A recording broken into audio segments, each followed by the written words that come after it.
आज मस्त अशी पिंक कलरची साडी घातली होती आरूच्या आवडीवरती आणि तिच्या आवडीवरतीच आज मस्त पुऱ्या पण बनवल्या होत्या, कारण आज होता आरूचा बर्थडे. त्यामुळे मग तिच्या आवडीवरतीच आज श्रीखंडपुरीचा बेत होता.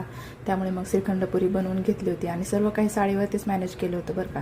आणि माझ्या बाळाला सकाळीच मस्त आरती वगैरे ओवाळून घेतली होती, कारण आजचा दिवस तिला तिच्यासाठी एकदम स्पेशल फील करून द्यायचा होता बरं का. त्यामुळे मग संध्याकाळी मस्त वगैरे आवरून वगैरे घेतलं आणि बाजारामध्ये गेलो, कारण आज तिच्या आवडीवरच आम्हाला केक घ्यायचा होता. आता माझ्या आरूला चॉकलेट्स खूप आवडतात, त्याच्यामुळे मग तिच्या मनावरतीच केक घ्यायचा होता आणि तिने शेवटी किटकॅट हा चॉकलेटवालाच केक सिलेक्ट केला.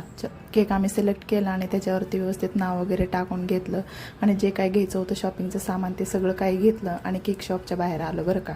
आता आज काही घरी मी जेवण बनवणार नव्हते, त्याच्यामुळे मग आम्हाला जेवणासाठी बाहेरच पार्सल घेऊन जायचं होतं. आरूचे पप्पा पार्सल घेऊन येत आहेत तोपर्यंत आम्ही इकडे केक शॉपच्या बाहेरच वाट पाहत थांबलो. त्यानंतर ते पार्सल घेऊन आले, त्यानंतर मग आम्ही घरी पोहोचलो आणि घरी आल्यानंतर बर्थडे सेलिब्रेशनची तयारीला लागलो.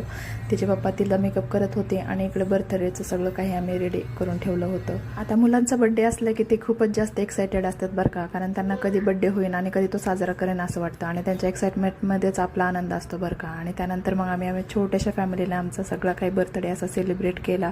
तर तुम्हाला आमचा छोटी फॅमिलीकडून साजरा केलेला बर्थडे कसा वाटला ते नक्की सांगा आणि माझ्या आयडीला फॉलो करा.